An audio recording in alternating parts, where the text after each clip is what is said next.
नमस्कार, मैं doctor Manoj Joshi as a rheumatologist practice करता हूँ वाशी और पनवेल में। प्लीज़ मेरे चैनल को सब्सक्राइब कीजिए और बेल आइकन को हिट करिए ताकि आपको वीडियोस अपडेट रेगुलरली मिलते रहें। आज हम जानेंगे एंकोलोजिंग स्पॉन्डिलाइसिस के बारे में। एंकोलोजिंग स्पॉन्डिलाइसिस ये मुख्यतः जो बीमारी है ये ऑटो इम्यून डिसीज़ है। जैसे हमने जाना कि रूमेटॉइड आर्थराइटिस भी एक ऑटो इम्यून डिसीज़ है, उसी तरह एंकोलोजिंग स्पॉन्डिलाइसिस भी एक ऑटो इम्यून डिसीज़ है। अब कई बार ये पेशेंट्स हमारे पास आते हैं और पूछते हैं कि सर ये बैक पेन अगर है तो हम इसको कैसे जाने कि ये एंकोलोजिंग स्पॉन्डिलाइसिस या गठियावात की वजह से या नॉर्मल बैक पेन है।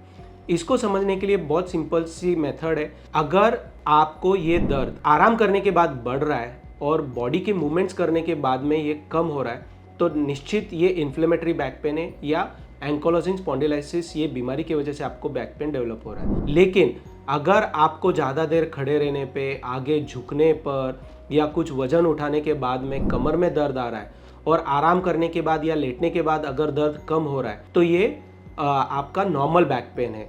नॉर्मल बैक पेन या फिर आप इसको बोल सकते हैं कि आपकी कहीं ना कहीं नस दब रही है या आपके इंटरवर्टिब्रल मतलब दो वर्टिब्रा के बीच में जो गादी होती है वो सरक कर वो कहीं ना कहीं नर्व्स पर प्रेशर डाल रही है, उसके वजह से होने वाला ये दर्द है। अब इन्फ्लेमेटरी बैक पेन या एंकोलोजिंग स्पॉन्डिलाइसिस की वजह से होने वाला जो बैक पेन है ये आपको रात के समय सोते समय करवट बदलने में तकलीफ होगी, सुबह उठने के बाद जकड़न लगेगी, बेड में से बाहर आने के बाद में भी आपको पूरी बॉडी या बैक स्टिफ लगेगी कि पूरी तरह जकड़ी हुई है, और जैसे जैसे आप बॉडी का मूवमेंट करना चालू करोगे वैसे वैसे आपका ये दर्द कम होने लगेगा।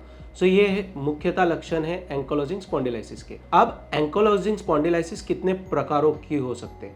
एंकोलोजिंग स्पॉन्डिलाइसिस मुख्यतः एक्सियल, जिसमें हम लोग बोलते हैं कि सिर्फ स्पाइन इन्वॉल्व हो रही है, और एंकोलोजिंग स्पॉन्डिलाइसिस जिसमें एक्सियल प्लस पेरिफेरल जॉइंट्स मतलब आपकी स्पाइन के साथ साथ दूसरे जोड़ों में भी दर्द आना चालू हो रहा है, तो इसको हम लोग एक्सियल एंड पेरिफेरल जॉइंट, जैसे मैंने बताया एक्सियल हमारे पूरी जो बैक है इसको हम लोग एक्सिस बोलते हैं या एक्सियल जॉइंट बोलते हैं, और पेरिफेरल जॉइंट्स कौन से हो गए? जैसे हमारा रिस्ट जॉइंट हो गया, एल्बो जॉइंट या कोनी हो गई, कंधे या फिर शोल्डर जॉइंट्स हो गए, घुटने जिसको हम नी जॉइंट्स बोलते हैं, एंकल जॉइंट्स, इनमें दर्द आना चालू होता है। अब एक्सियल जॉइंट या फिर एक्सियल स्पॉन्डिलोआर्थरोपैथी, इसमें आपके स्पाइन बट कॉमनली आपका सैक्रोइलियक जॉइंट या फिर एसआई जॉइंट भी बोला जाता है, इसमें दर्द या सूजन आना चालू होती है। इसके साथ साथ आपके पूरे स्पाइन में भी धीरे धीरे दर्द या सूजन आना चालू हो जाती है। उसी के साथ आपके रिब केज भी इन्वॉल्व हो सकते हैं, और हिप जॉइंट या कूलों का जॉइंट जिसको कूले बोले जाते हैं वो जॉइंट में भी या जोड़ में भी दर्द और सूजन आना चालू होती है। अब ये हो गया हमारा एक्सियल जॉइंट। अब इसमें भी दो प्रकार होते हैं, जैसे हम लोग इसको नॉन रेडियोग्राफिक या रेडियोग्राफिक बोलते हैं इन्वॉल्वमेंट। अब रेडियोग्राफिक इन्वॉल्वमेंट में क्या होगा कि हम लोग जो एक्सरे निकालते हैं उनमें भी एसआई जॉइंट के बीच में फ्यूजन या जुड़ना चालू हो जाता है। अब ये फ्यूजन क्यों होता है? क्योंकि ये बीमारी में जब सूजन रहती है तो वहाँ पर धीरे धीरे अगर ट्रीटमेंट प्रॉपर नहीं मिल रही है तो कैल्शियम डिपॉजिट होना चालू हो जाता है। उसी की वजह से ये जो स्पेस है इसको हम लोग मान लीजिए कि ये एंकोलोजिंग स्पॉन्डिलाइसिस या सैक्रोइलियक जॉइंट का एरिया है, तो ये धीरे धीरे बीच में कैल्शियम डिपॉजिट हो जाएगा और ये दोनों जुड़ जाएंगे, तो उसके वजह से आपके मूवमेंट रिस्ट्रिक्ट होना चालू हो जाते हैं। तो ये सैक्रोइलियक जॉइंट जब फ्यूज हो जाएगा तभी वो आपके एक्सरे में दिखेगा।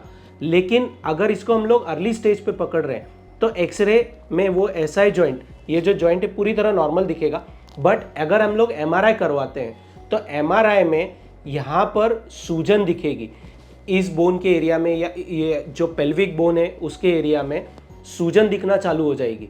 सो इसको हम लोग बोलेंगे कि एमआरआई में दिख रहा है लेकिन एक्सरे में नहीं दिख रहा है, तो इट इज़ नॉन रेडियोग्राफिक, मतलब बीमारी है लेकिन बीमारी ने अभी तक डैमेज करना नहीं चालू किया है।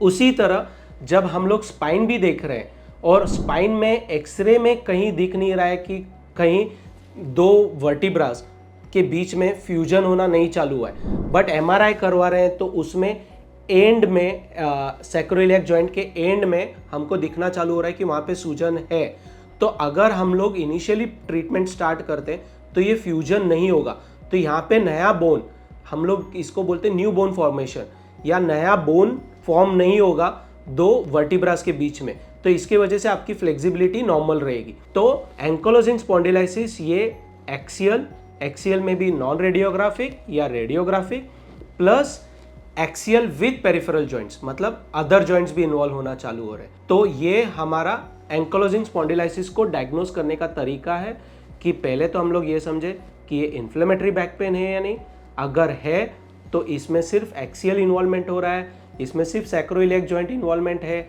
या उसके साथ साथ आपके वर्टिब्रास भी इन्वॉल्व होना चालू हो रहे हैं।